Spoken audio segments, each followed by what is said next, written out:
Good evening, everybody, and welcome to the Late Show with me, Libby Isaac. It is the 31st of August, and tonight we are discussing how a community can help embed your school culture.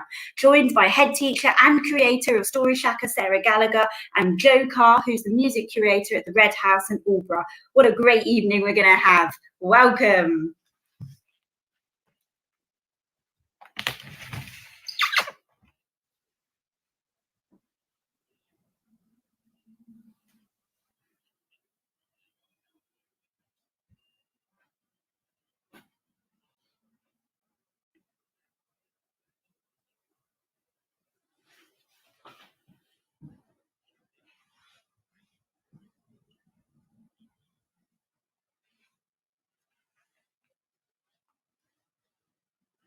Wow, good evening, everybody, and thank you again if you're coming to listen to what a fantastic show we've got on this evening.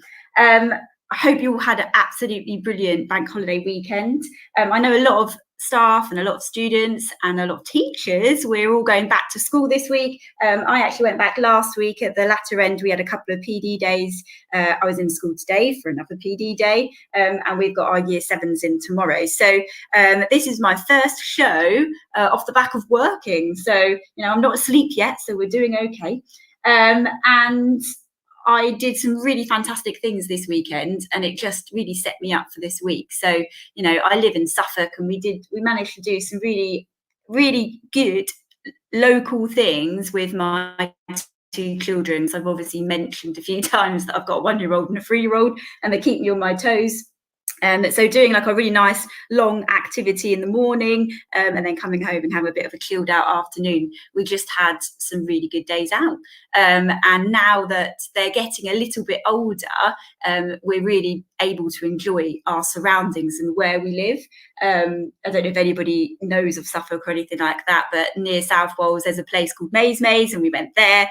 My husband got very competitive, but he was absolutely brilliant within the maze. I completely would have got myself lost because reading a map is something that is not my strength, shall we say. But my 3-year-old loved it, and I didn't think she would, because a lot of walking and you're in a cornfield, but it was a really good day out. We also went on a rowboat with a 1-year-old and a 3-year-old, and my 1-year-old did stay in. We didn't lose him, so that was another excellent example of what to do. And we've introduced my 3-year-old to a scooter. She's been learning for a while, to be fair, but she did get one for her birthday, and she's so good. And it's just the amount she's grown this summer, and her independence and her stubbornness and her determination. But with that scooter, she is just so good, and it is an absolute game changer if you go out for a walk, to be fair. So we had that, and she absolutely loved it, and me and my husband even had a cheeky hangover. So it's got to have been a good weekend for one of those. So as I mentioned very briefly in the introduction there, we're going to be having a show tonight based around the community and what your community can offer you, thinking in terms of what you can offer them and what they can offer you. And I've put in the chat box sort of an example of a question that we're going to start with, and it's just to get you thinking that as a teacher, when have you or how have you used the local community, and how has it helped enhance your teaching for your classroom? And I've just put as an example there, I'll start, because as a history teacher, because that's my subject, I used to actually get a gentleman in who lived locally. Unfortunately, he's died, bless him, but he was 100 years old, so he's done very well, called Captain Pond, and he was a World War veteran, and he used to come and talk to the students, and I'm going to talk a little bit about that later on. But that's just one example of when sort of I use the local community. And I used to live in North London. I moved up, I can't even remember now, about 7 years ago, and then obviously started working in the school or for the trust that I'm working in now. And I got to grips quite quickly with what was around me, and I asked lots of people, and that was one that came from there. So if you have any examples where you have reached out to the local community and used them to help enhance your own teaching or your lessons, etc., text in now. It'd be really great to get some examples from you.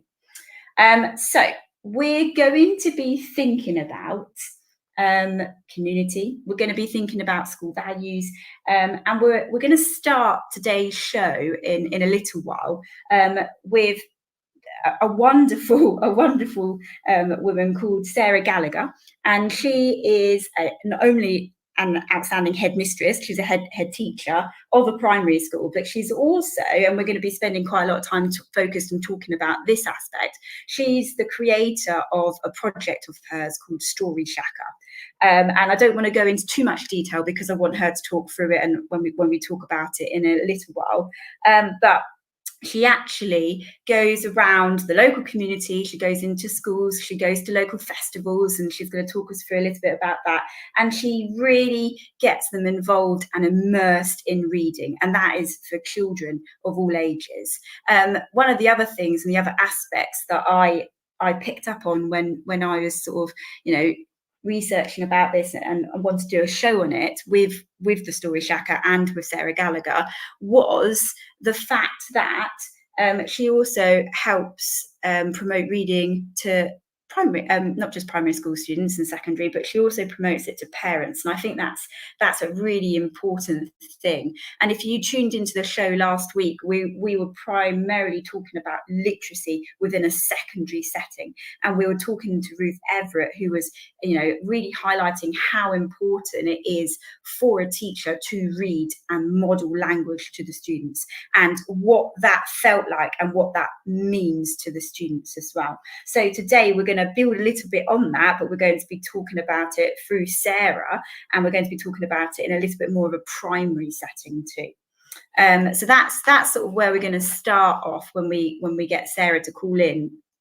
about 20 minutes. We've also got the wonderful Joe Carr, and his background is all music. So he's going to introduce himself, obviously, when we speak to him later about 9 o'clock. But he works at the Red House in Auburn. I don't know if anybody knows of it or have heard of it. It's to do with Benjamin Britten. And I mean, I was introduced to Joe because I used to take my, who is now 3, daughter when she was much younger, to his sort of toddler classes, and he did it all outside, and it's all completely free as well. And he just sings with his guitar, and he interacts, and he lets them, play with all the musical instruments that he's got and things. And it's just a wonderful, wonderful atmosphere that he has created. And right from an early age, he's encouraging rhythm and he's encouraging music, and he's trying to embed this culture of music. He also then takes those skills and goes into the local schools. So it'll be really interesting to hear from him and what he has to offer. He has absolutely and completely saved me twice, actually. What I'll do, Sarah, is I know you're listening. I'm going to invite you in. If you just ring again, I'll invite you in, and then I'll put you on mute so that you're ready. You're ready to go when we're ready. He saved me twice.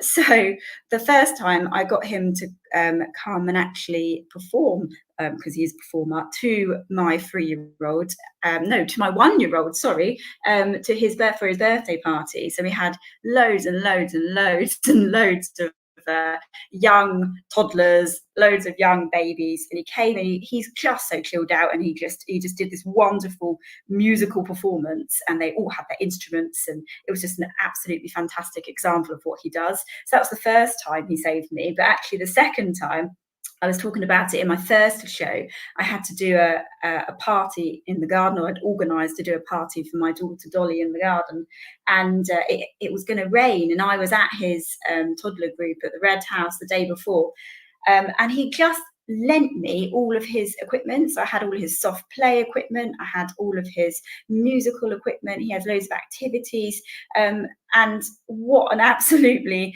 fantastic man, and he just wanted a couple of bottles of wine, which I gladly delivered. So we will be hearing from him as well and what he has to offer. So as I said, when I was planning for the show, it really made me think, first of all, as a teacher, what things have you done which involved your local community to help progress, to help culture, to help values, etc. So if you've got any ideas now, text in, give me your examples. I know lots of people are listening, it'd be really great to hear from you. What I'm going to do is I'm going to do the news, and when we come back, I'm just going to go through some of the examples that I've used before we listen to what Sarah has to say. So I'm just going to do the news first. This is Teachers Talk Radio, and this is Teachers Talk Radio News.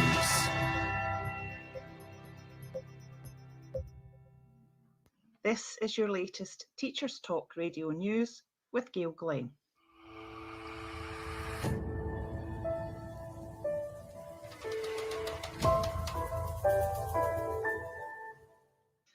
In Scotland, First Minister Nicola Sturgeon handed millions of pounds to local authorities to buy CO2 monitors and improve ventilation in schools.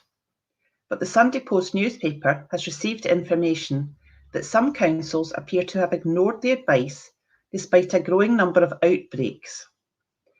North Lanarkshire Council said there are no plans to install monitors in any of its 162 schools, and they will rely on natural ventilation.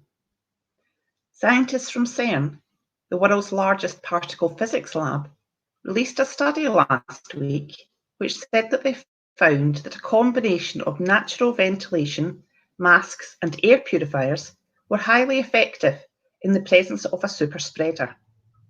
These measures should be combined with additional safeguards such as physical distancing, hygiene, testing, contact tracing and vaccination. EIS leader Larry Flanagan said, "We have been pushing councils to get CO2 monitors and improve ventilation in schools since Christmas, but it is still a postcode lottery. Some councils have ignored the new guidance. They're relying on keeping windows open, which you might get away with in the summer, but not in the winter."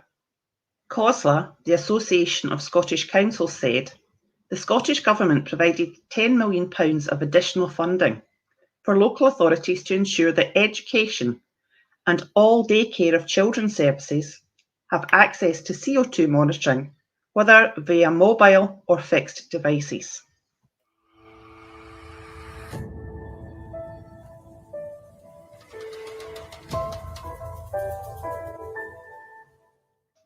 In England, data for last year released by the Department for Education shows a wide variation in school admission appeal rates between local authorities. The lowest success rate was shown to have been in Doncaster, where appeals from parents had a win rate of only 6%, far lower than the national average of 19%. The founder of law firm schoolappeals.com, Matt Richard, said that the urban landscape of an area could be a factor in the variation in success rates. He said that appeals in rural areas could be down to logistical reasons, with schools being more than 5 miles apart. But in urban areas, cases were more likely to be down to parents simply wanting their child to be placed in a better school. He added, it can also be down to the training and advice given to independent panel members, which they stick to for their decisions. This has been your daily education news briefing.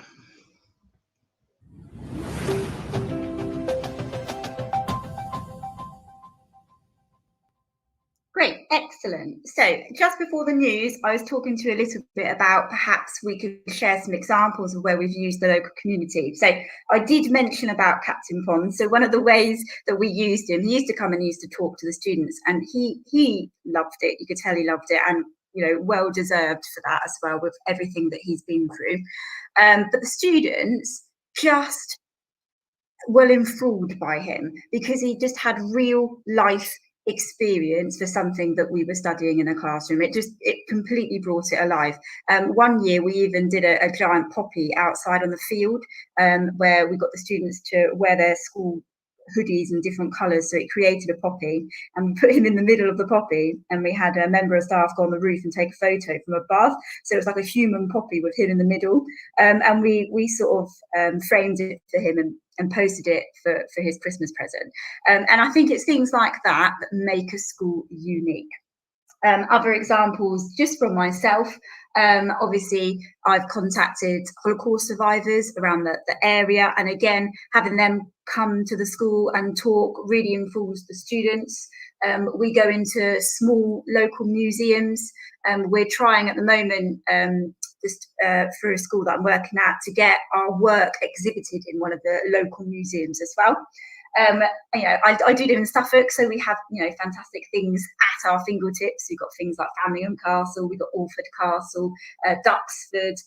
Just really simply taking your class down to the local war memorial is a really fantastic way to use the local community. And I think this is something I'm going to do a show on in a few weeks' time. But when you think about project-based learning, and you think about going on trips, using your community, that really does create an excitement within the curriculum and the classroom. And I think if you turn it around the other way and you get the students out into your community, that absolutely is a must for schools too. So I've worked with a head teacher before where we sent our students down to the local Waitrose and Tesco's to do bag packing at Christmas completely for free. We walked the students around the local village and gave them Christmas cards that they'd created. We went into the local care homes and put on carol concerts for them. So this idea of supporting your local community and getting them in to help your school culture, I absolutely think it massively strengthens your school. And I think if you lose that within the community, you can have a really difficult time getting it back as well, because it can add such a significant value to it. And when we speak to Sarah in about 5 minutes' time, it'll be really great to hear what she has to say, because she is a head teacher too, about using the community and how you do it. We can go on forever and talk about community and culture, because I think we all know how very, very important it is. And there is loads and loads of research which has shown that it raises educational standards, and that it can actually close the achievement gap, especially if you're working out of a community that is quite a poor, economically deprived area, and you go into that community, you help that community, then they will help you back as well. So it definitely works in both ways. And we're only going to be talking about 2 ways in which the community can help schools. So obviously we're going to be talking, through Sarah's project, and we're going to be talking to Jo Carr later. There are so many different ways. And if you are a newly, an early careers teacher, and you're starting and you're thinking, goodness me, I'm already, stressing about how to bring my lessons alive, or how to embed culture, and I've got to do all these things, just think about your surroundings, think about where you're from, whatever school you're going to, really spend some time looking into the history of your school. What kind of area is it? What does it have to offer? And as I've said, it's such a valuable resource for learning. Having a healthy and respectful relationship with a school's community can really benefit it. It takes a lot of time to set it up, to embed it, but it absolutely works. The National College of School Leadership refers to this as contextual intelligence. The leaders with this understanding are found to be sensitive to their school's external environment without being patronizing or condescending. Talks about the strengths of the local community rather than its weaknesses. The locality is an opportunity rather than a problem. And I think that is so important, because, your students probably live in that community. So flipping it around, making sure that it is a positive and not a weakness, and that you view it as a positive, I think is so important for your students' mindset as well. So, you know, I'm not here to preach about culture. I mean, I'm not here to preach about what makes a school culture. That is a whole different show. All I'm talking about is my experience as a teacher, my experience as a leader within a trust, and some of the fantastic things available out there that really help embed your ethos within your school and bring your own teaching alive. So what I'm going to do is I'm going to play an advert. And then I'm going to introduce you to Sarah, who is on the call waiting, and it's going to be a fantastic conversation. So we're just going to do a little advert first, and then we'll bring Sarah in.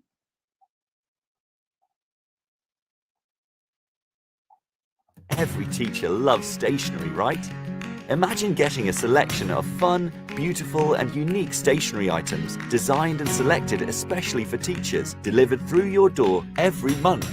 You need to check out teacherslovestationery.club. I'm always so excited when the box arrives. It's such a treat. My Teachers Love Stationery Club box is just a little treat to myself every month.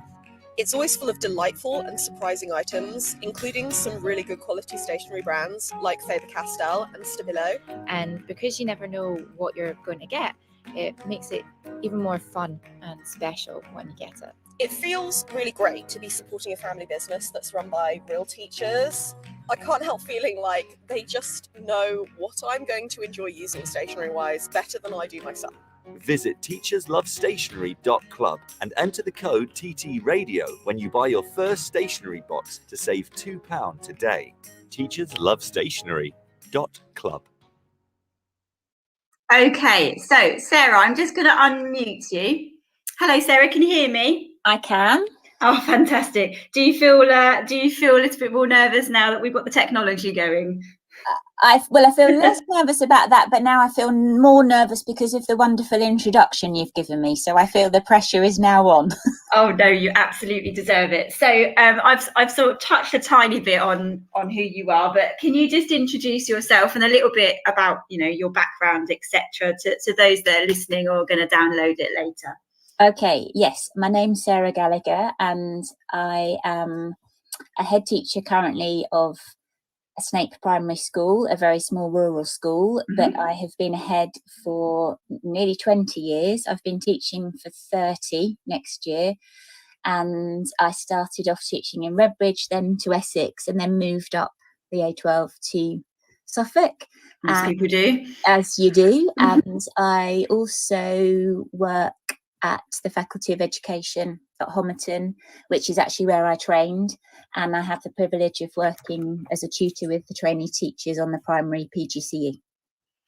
Fantastic. So I won't go into too much detail, but my daughter goes to your preschool, which is in the grounds of your primary school, and I also, if you don't mind me saying, I actually taught your daughter when she was at school. You did indeed. Yes. She is now down listening, as I just went down in a panic going, I'm not sure I'm actually can get on here. And is she downstairs now? She still is downstairs listening, being very dutiful. Oh, good evening to you. I won't say your name, but good evening, and thank you so much for listening. So we're talking a little bit about, you know, community, and we're talking a little bit about culture, and we're talking about what we can offer and what is out there for people. So can you explain, as a head teacher first, why you think community is so important to a school's culture? And you know, we could even go as far as say helping close the gap at times. Okay, well, I've also been in a very privileged position of setting up a brand new school, so with a children's centre. So when we set that up, and just like Snape, the school I'm at now, it's everything. It's at the heart of the community, and in fact village schools particularly are often sort of keeping that village alive. If there's a school and a shop still there, it is incredibly important because it is what brings lots of families together. And in fact, for me as a parent, it's often a way in which you meet other families and other parents, and it's your main way of doing that. It's sometimes, as we found out in lockdown, when we weren't all together, you know, it really does hold the community together. It's often the centre of many things. And if you don't bring in your community, you're not really going to get the best out of, I think, your school community, because I think that quote about it takes a village to raise a child is pertinent, whether you're in a big school, a town school, or a village school like ours. It's about everybody raising children. We're all involved in learning because we learn all the time. So we need to make sure we embrace everything our community has to offer. It also means I think we're more accurate and more bespoke in what we offer if we know what's going on in our community, and if we value the people, children and adults in our community, because otherwise I think you're putting your own values onto a group of people, and that's quite difficult. I've also worked in a traveller community. That was my first headship. So I sort of I think you've got to be very careful about not imposing your own values. I think you need to work very carefully with what you've got and make sure you honour everything that you've got in your own area. That I've just written down, it takes a village to raise a child. I think that's an absolutely fantastic a quote that I've never heard that before, but I think that's exactly right. And you know, I don't have the experience that you've got as a leader when it comes to running a school, but my experience as a teacher and living in, you know, a community-based place as well, I think it is so important. And it's so important because it's everything, isn't it? Because that child has got to grow up and go to that school as well. And you want them to be really proud of it and be really proud of where they're from, and what their community has to offer. We could talk all evening about this. It's a really good, interesting subject, I think. So we're going to talk a little bit about what the Story Shacker is. So can you explain to the listeners what it is? Okay, so a very long time ago, in fact, when I was in primary school, I went to quite a progressive school in the 70s, which tells everyone my age. And we made a lot of books. We did a lot of following our own sort of interests, and we did what we probably call topic work. And we made books by using Hessian and by sewing the spines and keeping our work. And we were proud of the books we made, and it was a way of sort of treasuring the work that we had done. And then when I went to do my B.Ed, we actually had part of our course was writing a book and making a book, and it stuck with me. And it's always something I've tried to do. But as the curriculum has got more tight, and as teachers are under more pressure to do many things more quickly, I feel it's sometimes a little lost. But when you get children to make things, and adults as well, particularly books, you'll often inspire them to write. So it also was a way of recycling products. So obviously you get a lot of card these days, and there's lots of good ways of recycling when you make books. Plus, I've always been passionate about reading. It is everything. It is the marker of children. It gives them so much, but it also gives me as an adult so much, because it takes me away from what I'm doing. It lets me go somewhere else. It's relaxing. It's great. And I think every child deserves that, not to attain something, but because it's something to treasure. It's free if you go to the library, and I wanted to talk a bit more about that. So I went part-time after I left my second headship, and I set up something called Story Shack. I liaised with quite a lot of authors who were really lovely and sent me lots of bookmarks, all sorts of things, and were very sort of supportive. And I started up something which ended up in a barn in Snape for a little bit in the summer, and I opened it up, and you could come to me and I'd have lots of books, and you could come and find a book that you like to read, curl up with a book, talk about authors, help sort of widen your reading experience. Obviously talk to adults as well. Adults were welcome. It was for families. They could play, dress up and make books. And that sort of spiraled into taking their kit into school. And also my most recent activity with Story Shack really is going to Folk East, because I've done that every year since it started at Glenham.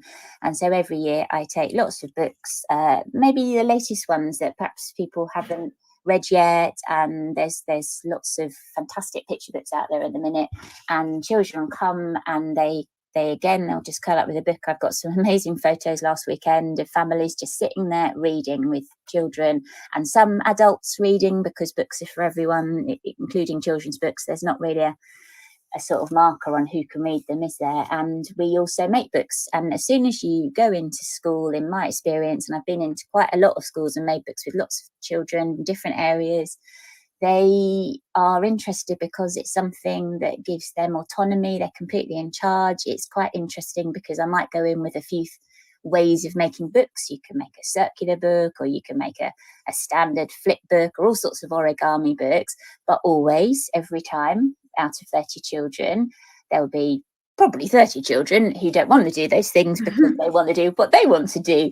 And that is absolutely fair enough. And it then generates lots of ideas, and often they might make a book for a purpose. They might want to keep things in, so there's always pockets and there's little buttons on there, and all of those things help generate flow for children. So it's not just reading, it's about making and spending time on something that you're proud of. So when we make books, we don't just fold 2 pieces of card, we cover that card, we make an inlay, we have a spine, and we talk about the components of a book. And then children by and large want to write in there, because that's what you do. And then they will spend quite a long time with stamps, with different colour pens and pencils, or they might go away and show you, another time when they filled it with their own writing. And I don't really think you can get better than that. That's why. No, I agree. I think that seeing their products and seeing their engagement with it is the point, isn't it? Yes.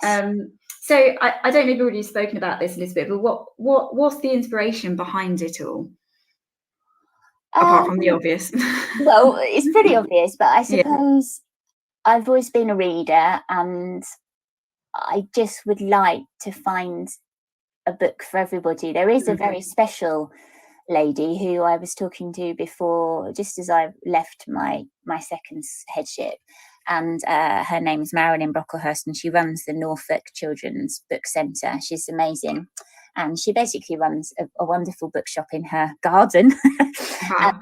But the inspiration, she's a lot behind the inspiration, because when you go there, if you want to go as a bookshop and you are a child, it's almost like a shoe fitting, but it's a book fitting. So they're all experts, they all read children's books. And so when you go in, they ask you what you like to read and what kind of things you like to read, and then they come back with a pile of books. And I watched it in action. There's a couple of cats around as well, and there's sort of tea and coffee and drinks, squash for little people. And it's just great, because that is what we should be doing. And the magic of opening a book and creating young people as readers, we know is obviously, a gift that they'll have for life, especially if you put libraries in the mix and you can get 10 books out for free. I mean, that's pretty special. That's really the inspiration. It's just to bring the magic of books alive to children in a time when perhaps even since I've started teaching, some of that is lost, because we have tended to sometimes rush through the curriculum. And maybe when I started, we talked with the literacy hour, some of that literacy hour sometimes meant that there were lots of extracts around and people weren't ever really finishing a book, and the time constraints meant that teachers didn't really read books like they used to. So I was at primary school, my teachers read to us every afternoon. I can remember it clearly. I remember Mrs. Quick reading us Mrs. Frisbee and the Rats of Nim. And I remember those times. And there's quite a lot of authors who talk about those things now. So Chris Riddell talks about the reason he went into illustration and he was the children's laureate for a time is because he was reading The Hobbit in his primary school, and then he was off sick and his teacher had finished The Hobbit by the time he got back, so it compelled him to go to the library and get out The Hobbit and read it himself.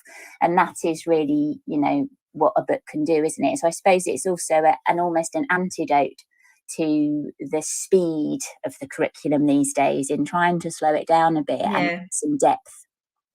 I think Ruth Everett was talking last week as well, that that the power in having a teacher read aloud, some really interesting and enthralling literacy.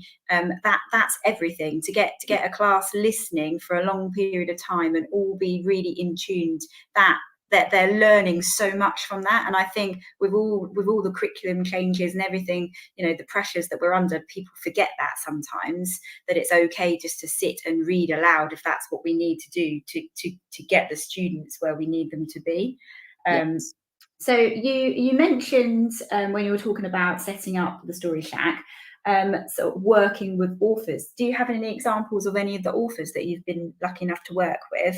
Well, I haven't. We've had lots of emails and lots of support in terms of sort of social media, but I would say that in school now still, that Twitter is a wonderful thing, and actually illustrators and authors' websites are absolutely brilliant for getting children into books, but also to see that, to give them something to aspire to, because they could also see that they're humans and that it's very, very exciting if an author tweets something that you've done. So for example, we had one of the teachers in school did some great work around Aaron Becker's Journey book, and then we put some of their drawings up on Twitter, and he tweeted and replied, and all of those things are really powerful. So I would urge any school to, even if it's in Zoom, you don't have to have them physically there, obviously at the minute, to see if they can get into working with authors, and obviously you do have to pay them. That's the only thing, because you work with people, and they need to be paid because they're artists, and that's fair enough. But we've had A.F. Harold in, he not with Story Shack, but he came into school and he talked the children through his writing process. Is very entertaining, and he then bought his books and he read from his books. And then most recently we had a really powerful Zoom session in the spring term in lockdown, when we had read Letters from a Lighthouse by Emma Carroll in the previous term. Wow. Yeah. And we obviously we were doing World War II, so that's another way of making sure you're sort of in the theme, and it really gives the depth to the children and makes them want to learn more when you're reading a really great fiction book about it. And she met the children on Zoom. They would have been at home anyway because we were snowed in, and she met everyone's pets on Zoom, and that was very exciting. But she also talked about the writing process. The children had prepared questions beforehand. They were able to ask her all about her characters and where she got the ideas from the book.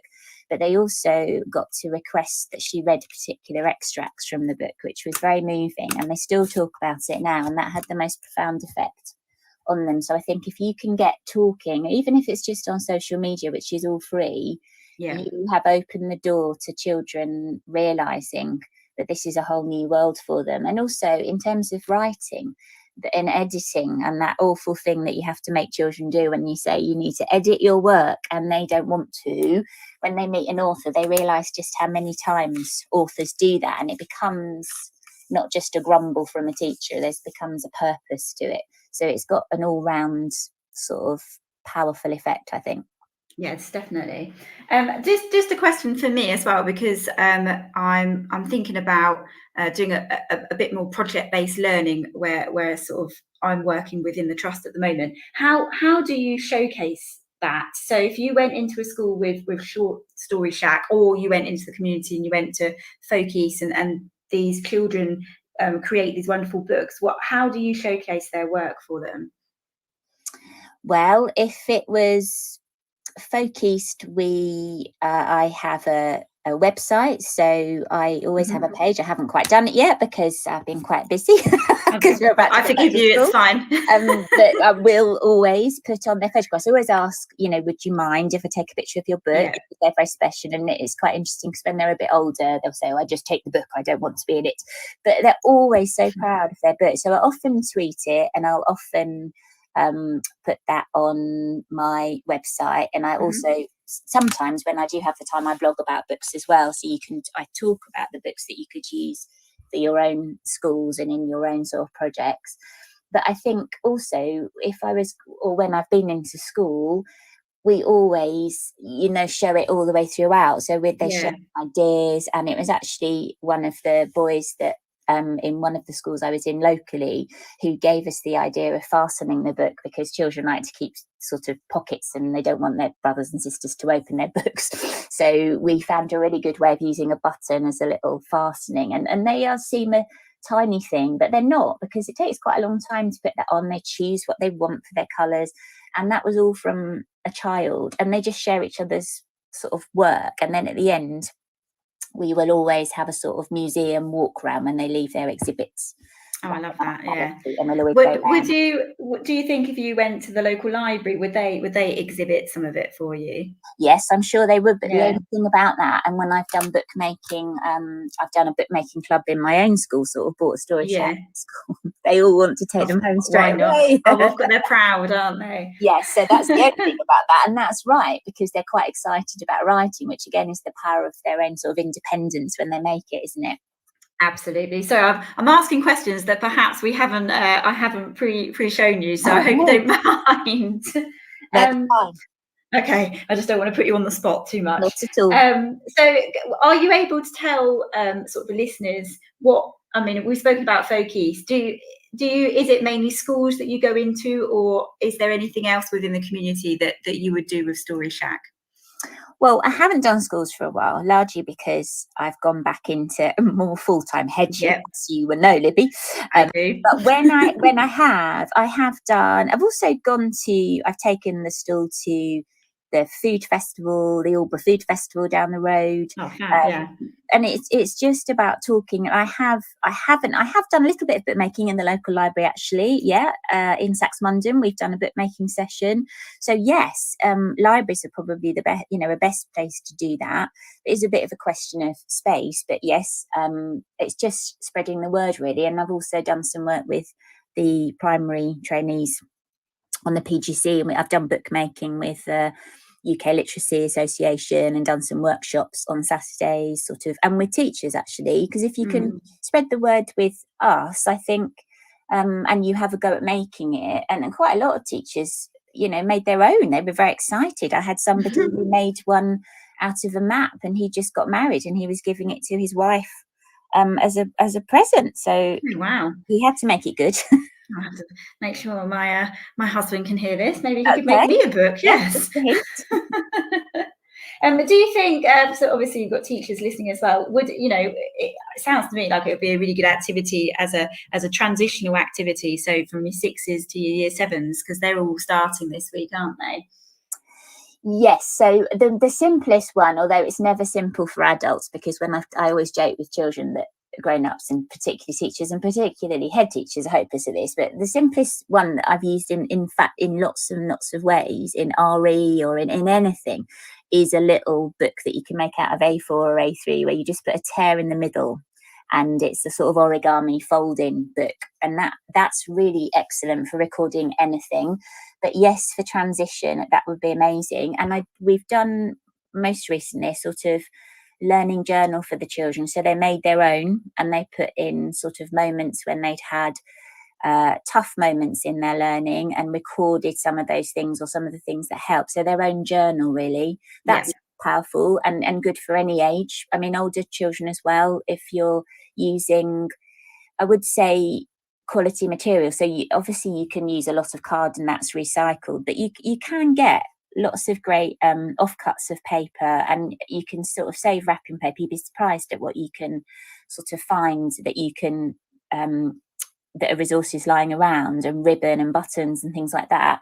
But you do if you're going to get children to be proud, like we would in any sort of discipline that we're working on in school, you do need to get some decent resources, ones that they will want to use and be careful with. I would say that you don't just want a sort of scrappy piece of paper, because you're trying to make it last, aren't you? It doesn't start the right tone if you're just giving them a piece of paper. It needs to be a bit more thought behind it, especially as the students progress in age, I'd say. Yes. So are there, like, I think we know this, but what would you say are the strengths and the barriers of it? Of sort of reading in the community or making books, or Well, I think reading in the community, so taking your story shack into the community. So obviously the strengths are, you know, it helps the community, it helps with literacy. What have you found have been the barriers with it? Well, I think one If of there are any, there might not well, be any. I think there are some in it's all about trying to reach the families who for whom reading isn't seen like that. So I Yeah. think what we want to do, all of us as teachers, is to bring that, well, a wider thing, we want to bring that joy of learning. But for lots of people, there is no joy of learning because for whatever reason, their school experience was not good. And that's not just about us trying to engage with parents at school. That is in any sort of walk of life. So if I was at festival, I suppose you're sort of almost preaching to the converted. If you're going to go to a library, you're on the understanding that people have got library cards, know how they work. So if I'm making books in a library, you've already got families who've got a library card. It's more about trying to reach out to families who maybe haven't got those things. So like things like Book Start, when you have your little person and you get that bag of books originally, don't you, when you have a baby. It's those kind of things. It's making it more accessible and maybe spreading the word that there are ways of having those books and enjoying reading, even if maybe you can't read. I think that's the other thing, because you might not have those skills and you might not you might be very worried about that. And you might also know parents sometimes are worried about showing themselves up with their own child. They don't want their child to be like them, but they're also really frightened of showing themselves up because maybe the books are too hard. So I think maybe some of the barriers could be broken down with things like, there's lots of books without words in that you can share. I think it's trying to maybe go in a different way. Things like bedtime reading, when lots of people don't necessarily have a bedtime story, but we know the power of that. But it's not just about reading, is it? It's about, you would know with your two, it's about that time together when you might have been really hectic and you have like the worst day of your life, and then you come together and read and everything's fine. Anything more stressful than sitting down and reading. But of course there is that time and you get that time together. It's not just the act of reading, it's that togetherness, isn't it? And that's sort of what you want. So maybe it's trying to look at almost the health benefits of that with health visitors and midwives from a very early sort of point, trying to help that along and break down some of those barriers, because I think they're still there. And in a way, I'm trying to do that in a really tiny way, but I'm not terribly successful at breaking down those barriers, but they are there and we all know about them. And in school, I think the barriers are probably time and fighting for the value of it and fighting for the sort of hidden curriculum, for the importance of those skills amongst all the other things we have to do.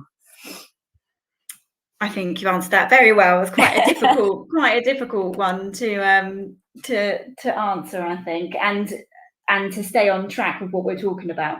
So as a head teacher, do you think the Story Shack project helps improve literacy, love of reading within schools? And do you have an example where it's made an impact? Well, Libby, I'm probably not going to say it hasn't because I set up Story Shack, so I'd be a bit silly that it has no impact at all. But I think it probably has I think the biggest thing for something like Story Shack, I mean, there's lots of bloggers and tweeters always talk about. There's lots of my colleagues who are amazing at spreading the word about books.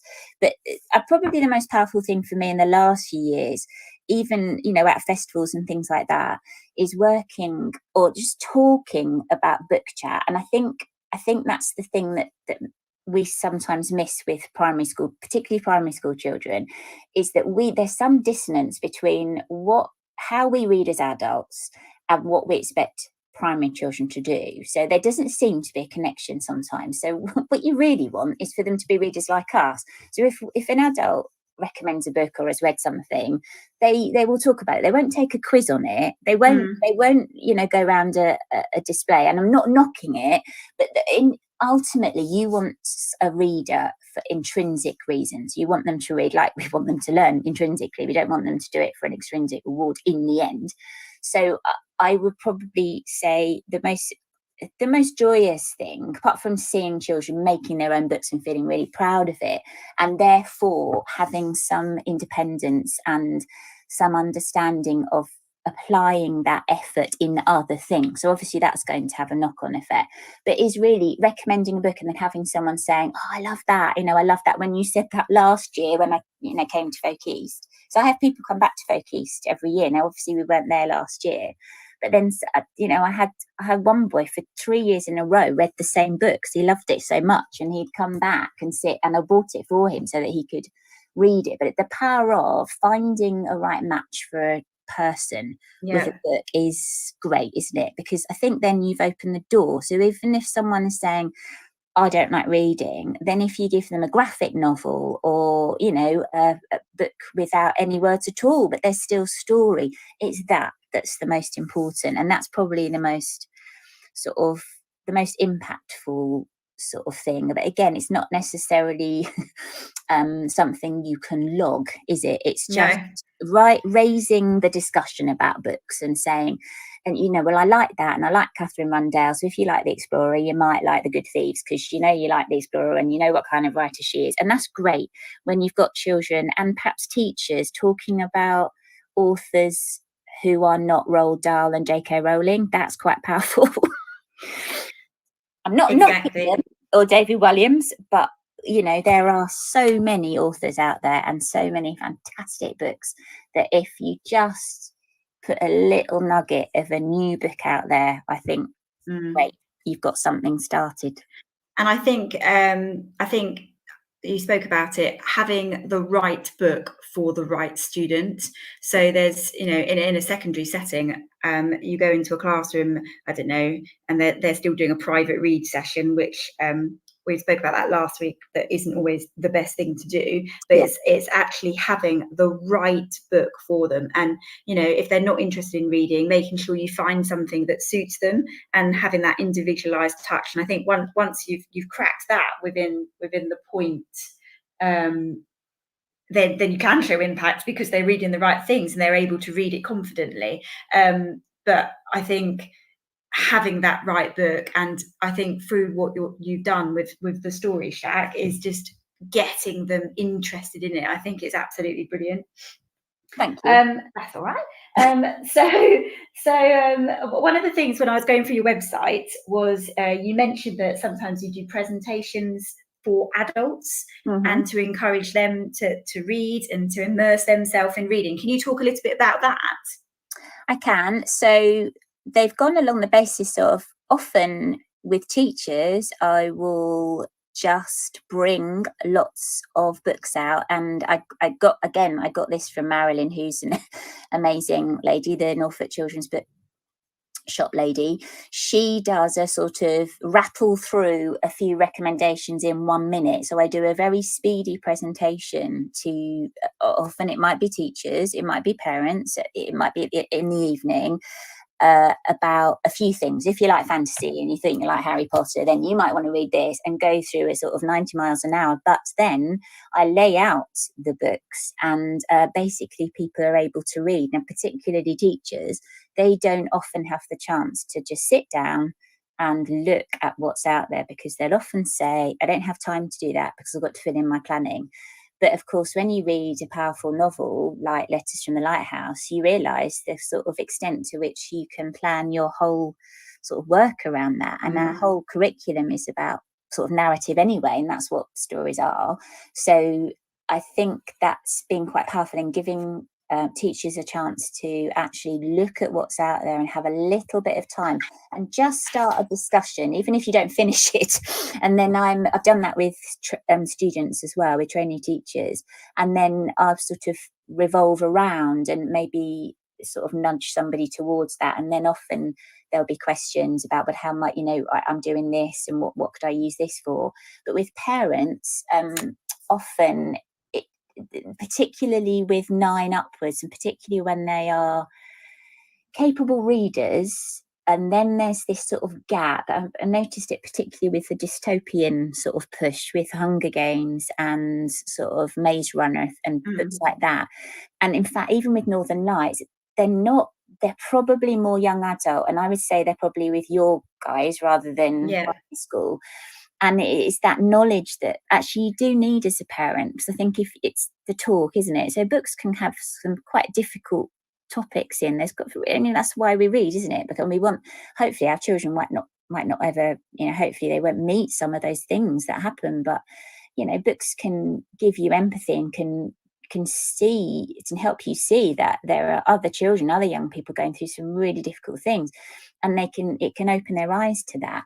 But it's much more powerful and very important that you actually have an adult to talk about that with. So it is quite important that even if a parent hasn't read exactly the same book, that they at least know what that book is about. I think that's really good. So therefore, when I work with parents, I am able to give them a little bit of a lowdown about that, because particularly with that 9+, I think you're in danger of sort of stepping into adulthood or sort of teenagehood before they're ready. And some of the books that they then want to read because they've seen the film are actually they're not going to get as much out of. I don't think you're going to get as much out of Northern Lights if you read it at 9, even though you might be able to read it, than if you read that at 13. I just think you will get a deeper understanding. And I think it would be important to nudge children and families towards some other books that they could read that are amazing before they get to that. And I think it's just about, again, having that discussion and pointing out what's out there. Because if we've all got busy lives, and if I'm sort of saying, well, I've read this, so I can give you the précis, that helps, doesn't it? Yeah, and I think for me, as I'm coming into that phase with my young children, I don't necessarily know what's out there. So having people tell me or give me ideas and suggestions, I think is so powerful. And I think if you can educate the adult, you can definitely, or the parent, you can definitely.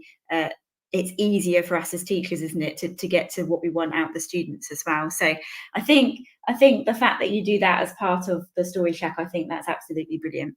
I think that's probably everything from me. Thank you so much, Sarah. Thank you so much for coming on and talking to us about the Story Shack, and also, through the eyes as a head teacher, and all the advice and having a conversation about literacy at primary level has been really, really interesting.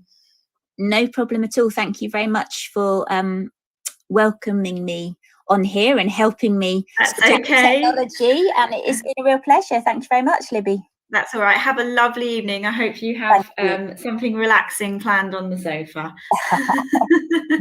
Okay. Thank you so much. Thank you. Bye. Thank you, Sarah. Again, I just reflecting on some of the things that she said, actually, and hearing what Ruth Everett had to say last week, and about literacy and within a secondary school setting is where we focused it, and then hearing that message again, but slightly different, obviously, with the primary school setting, and hearing this idea, the Story Shack. I think it's such a good idea, and she goes out into the community and she gets children involved that aren't necessarily attached to her school, goes to the festivals, gives the information and the immersion to parents as well. I just think we need more things like that, and I'm sure there's lots of things out there, but I think as a teacher you need to be really aware as to what's out there and what's around and what you can get into the classroom for you. I'm just going to play another advert, and then I'm going to introduce our next guest, Jo Carr.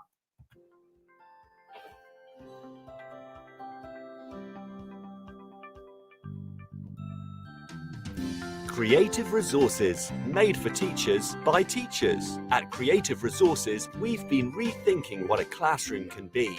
We've created a huge range of more than 2,500 original and exciting resources that span across more than 15 different subject areas. Whether you're looking for primary or secondary level resources, careers options, PSHE, arts or humanities, Creative Resources have the resources for you.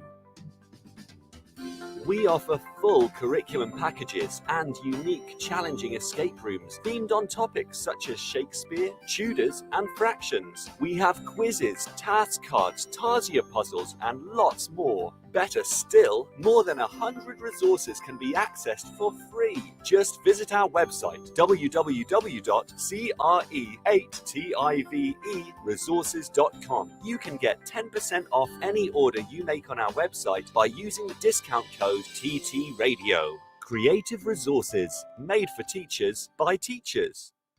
Every teacher loves stationery, right? We've heard the stationery. Excellent. So again, thank you, Sarah, for coming on and talking about your adventures. I've just got on the line now Joe Carr. So I'm not going to introduce him. I'm going to get him to introduce himself and tell us a little bit about his background. And then I've got some questions for him. Just bear with me a second. Hello, Joe. Can you hear me? Hello. Yes, I can hear you. Excellent. Excellent. So how are you this evening? Very good, thank you very much. Yeah, it's nice evening here in Suffolk. Yes, we're all from Suffolk this evening, aren't we? In our community show. Can you just introduce yourself a little bit about what your role is at the Red House and what you do? Sure. Yeah. So my name's Joe Carr, and I've really all my career worked in museums and with families and schools in a museum and heritage kind of setting.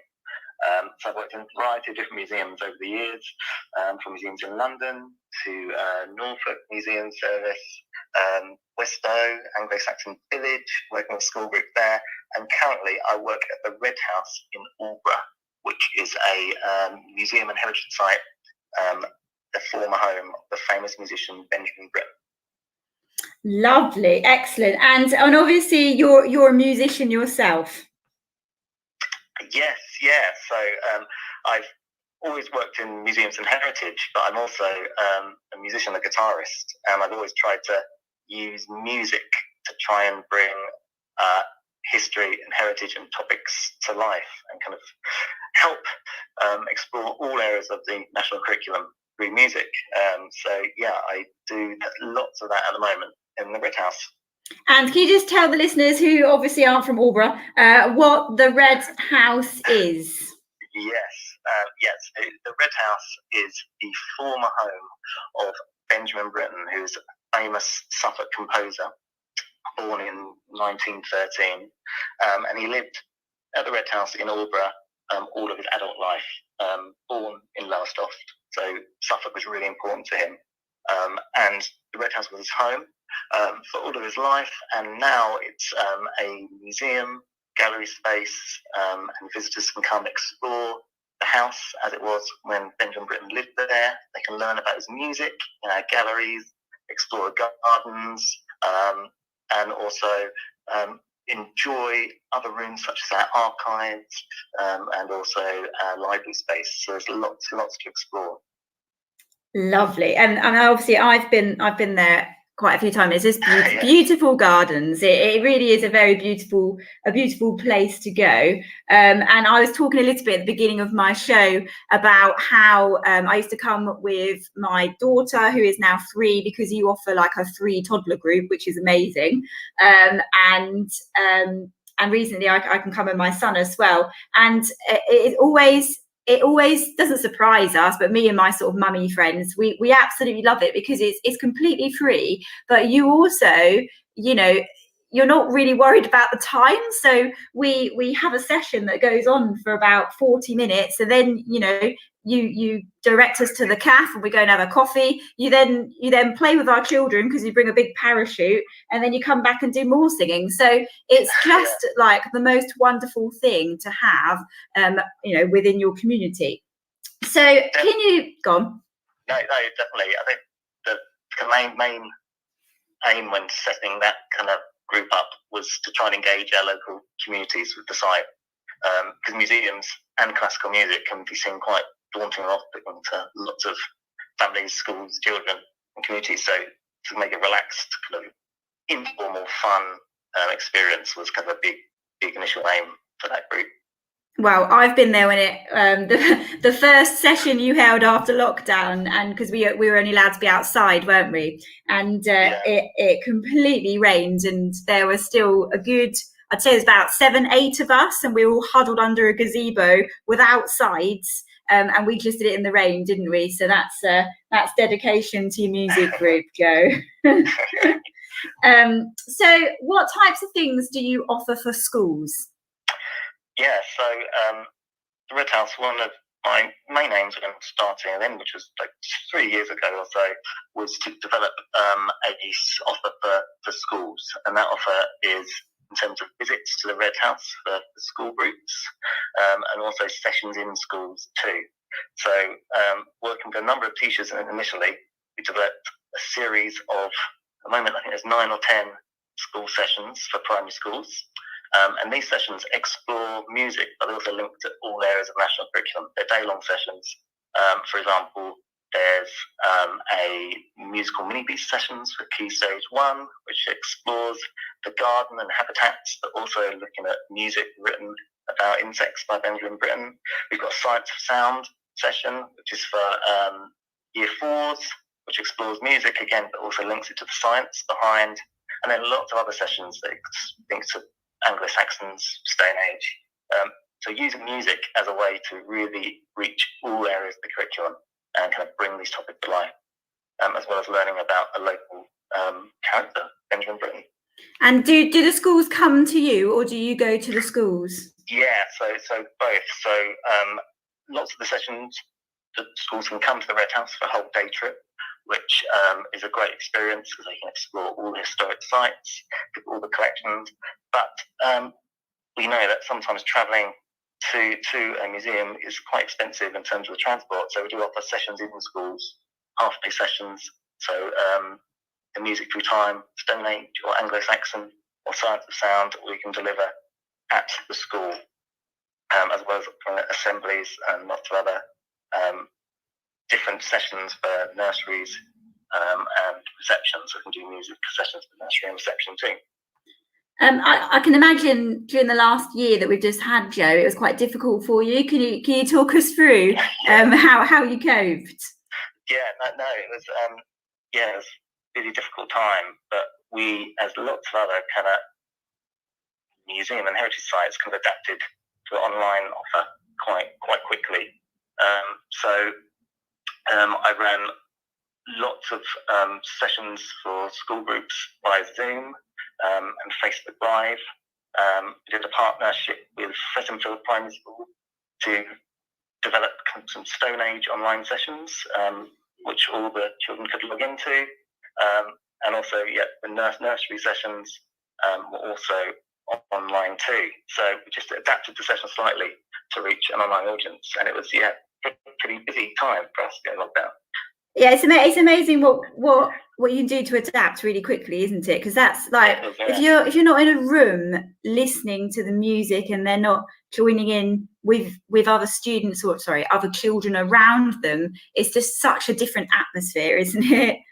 It definitely is. Yeah, I think one of my most kind of proud lockdown projects that we did was working with 2 or 3 special schools in Ipswich.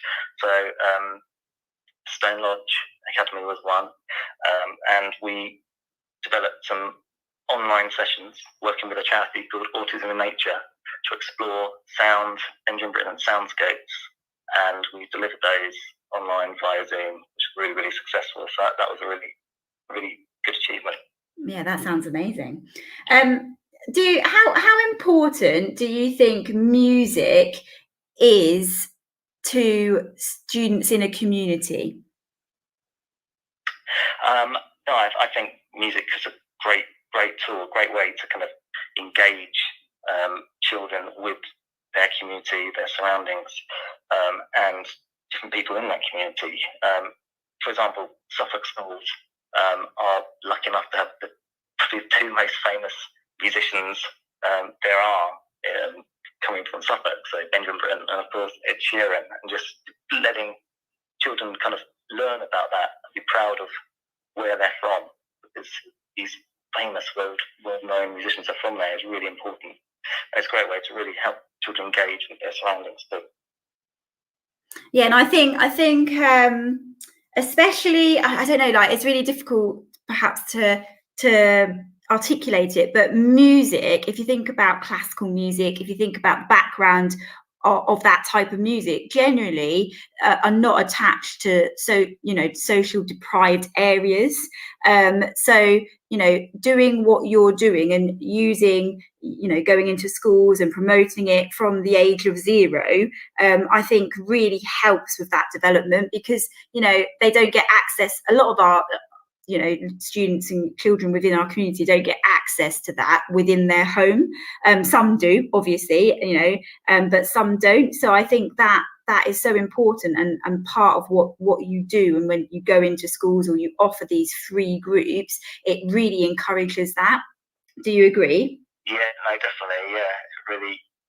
Yeah, you can see when you go in working with certain groups, like lots of nursery groups that I've done, that kind of spark of interest, and just with holding the guitar in front of them. So yeah, it's really, really important to get children access to music, some form, early age.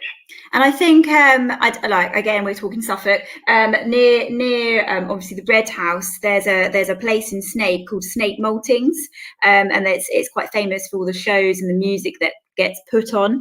And I know that a lot of the local schools around the area, through working with you, because I know that you've worked with them through this as well, they actually get to go and perform, their concert, their summer concert or their Christmas concert within that, amazing setting. And I think that's so important to give them that experience.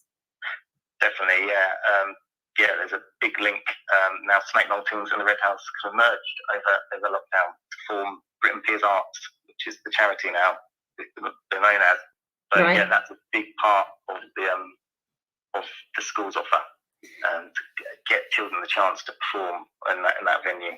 And I think through what you can offer with music and the sessions that you have, without even realizing it at times, I honestly think you are helping close that gap for disadvantaged students, and you're building knowledge and culture of music, because you're just giving them access to something that they wouldn't normally have access to. Yeah, definitely. Yeah, I'd agree with that. Yeah, with all the children's groups that we see, yeah, I see a lot of children who wouldn't have access before really engaging with music and kind of having an interest in it, which they might not realise. So you're doing a good job, Joe. So what's it been like? Are you able to go into schools, or are you still sort of, they're not letting you in at the moment? No, I've been, so before the summer, started going back into schools again, which was great, and kind of kick-started some of our projects with primary schools, but also high schools. Had some schools visit the Red House too, which was great.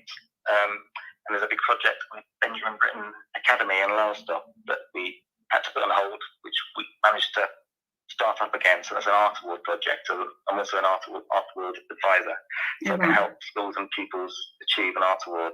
So we're helping some art students get their silver art award. So that's been able to start up again too. Yeah, and slowly more bookings are coming in to the Red House for sessions in schools, also sessions at the museum site. So yeah, it's good. Yeah, fantastic. And sort of my last sort of question to round up this is, do you do any of this just off your own back, like sort of freelance at all? I know you helped me out with my daughter's party in the rain. Is there anything that you wanted to talk about in that way?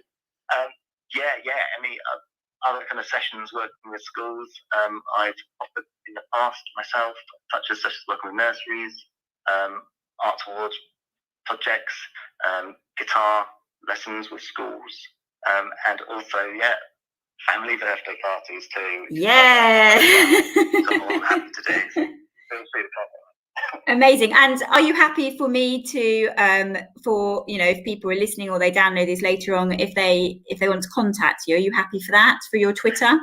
Yeah, that's fine. Yeah. Amazing. Thank you so much. And thank you so much for coming on, Joe, and for giving up your time as well.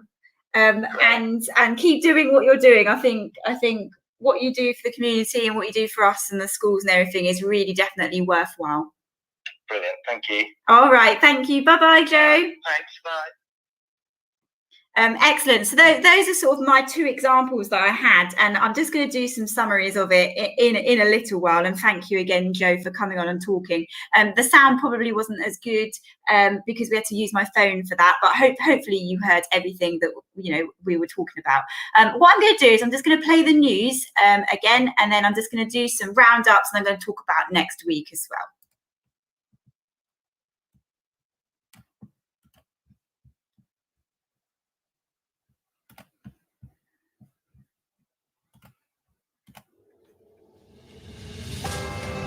This is Teachers Talk Radio, and this is Teachers Talk Radio News.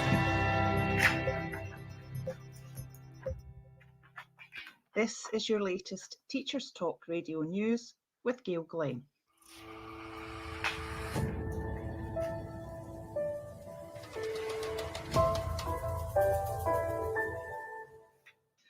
In Scotland, First Minister Nicola Sturgeon handed millions of pounds to local authorities to buy CO2 monitors and improve ventilation in schools.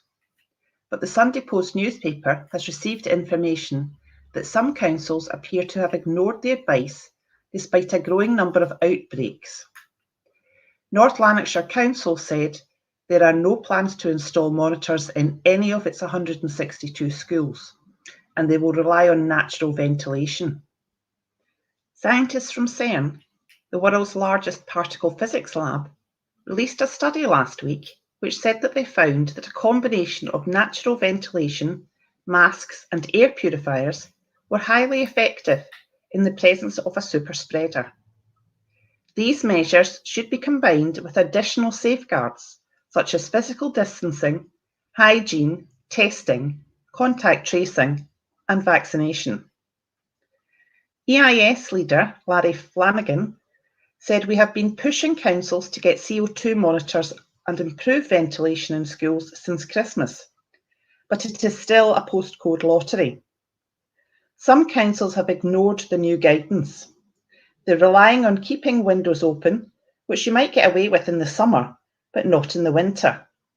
COSLA, the Association of Scottish Councils, said the Scottish Government provided £10 million of additional funding for local authorities to ensure that education and all daycare of children's services have access to CO2 monitoring, whether via mobile or fixed devices.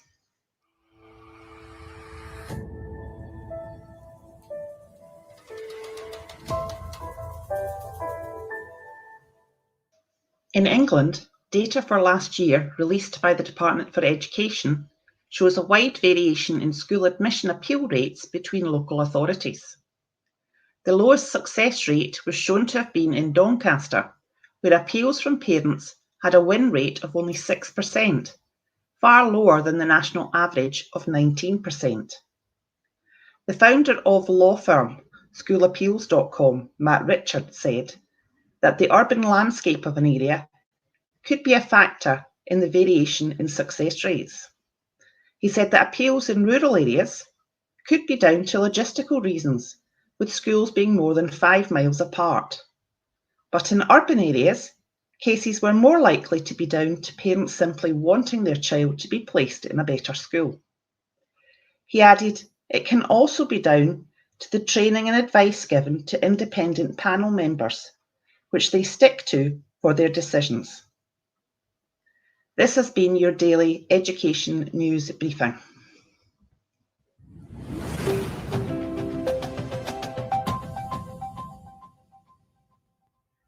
Excellent, fantastic. And again, thank you, Sarah, and thank you, Joe, for coming on to talk about that. So a few of my take homes from obviously what we've been discussing this evening. I think the most wonderful quote of all, it takes a village to raise a child.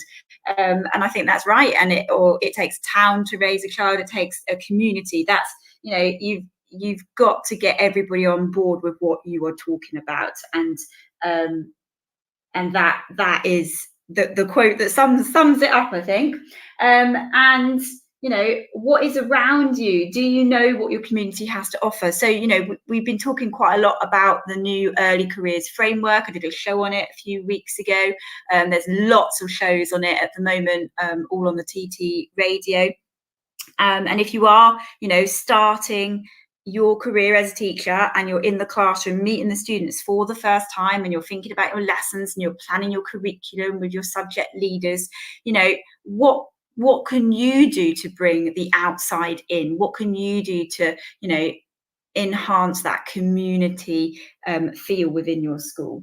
And that goes right from the beginning of when you're planning your lessons, whether you're a science teacher or a history teacher or a maths teacher. You use your surroundings, you use the people that are around you. And I think Sarah pointed it out in the beginning, if you don't have that community support, it's really difficult to be a thriving school, because that's what you need to help the students make progress. Your community can definitely, and I think we've looked at some examples of this, but definitely help close the gap for students. And I think especially the disadvantaged students, you're giving them experiences which help them build up their own knowledge. So, if you live in an area and there is a war memorial, have they actually been there? Have their parents pointed it out to them when they're walking, around where they live? Do they know the significance of it? Do they know what it means? Did they walk all over it as a child?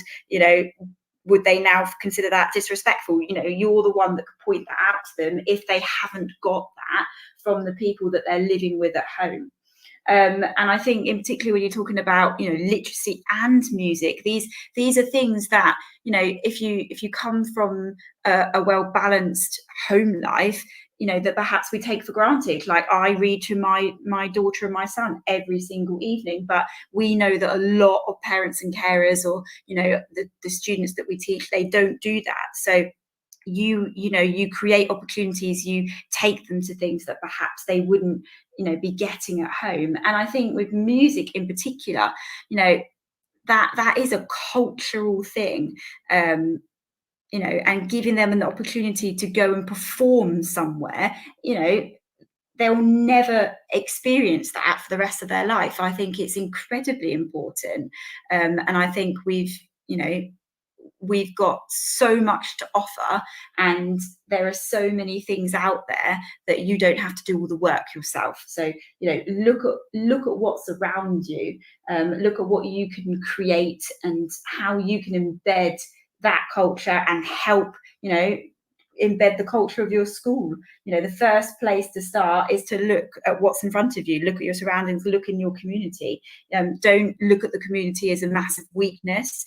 Look at it as a huge positive. And I think if you have that mindset and you've done the research, if you're new to a school and you don't know the surroundings within your school, then absolutely go for it.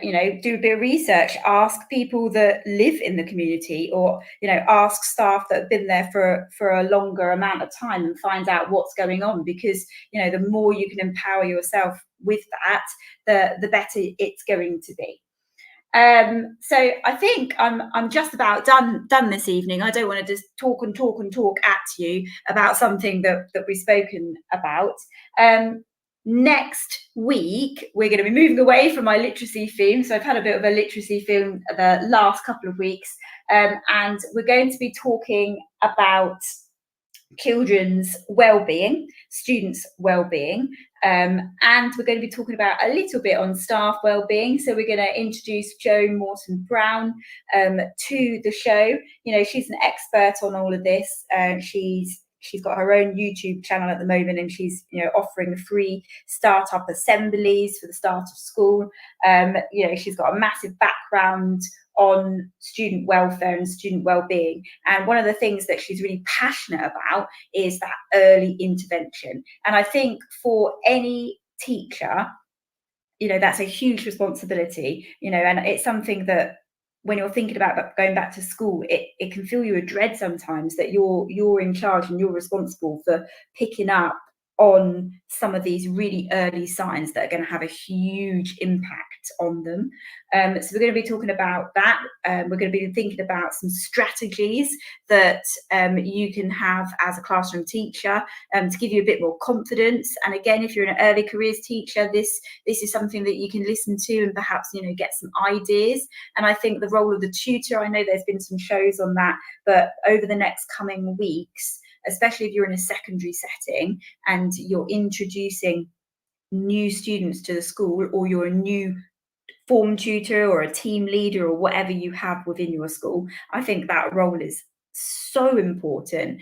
And I'm sure, you know, when it's discussed on the Teacher Talk radio forums, that, you know, if you don't get that right, then, you know, you're not giving the students what they need on a day-to-day basis. We're also going to be talking to Hayley Coles, who, you know, works directly in schools as a pastoral support officer. She's also in charge of the PSHE curriculum and the careers curriculum across the trust. And she's going to be talking about early intervention and strategies and, you know, some of the in-school experience that we deal with on a day-to-day basis. So that is going to be next week's show. Again, thank you so much for listening and for tuning in, and thank you for our two guests this evening. Always a pleasure to have guests on, and I've really enjoyed talking a little bit about the community and about culture, and talking a little bit about, you know, what's out there that you can bring into schools, and also what's out there that you can take students out. I hope you enjoyed the show. Thank you very much. You've been listening to Teachers Talk Radio. Tune in live and listen back at ttradio.org. We look forward to hearing from you next time on Teachers Talk Radio.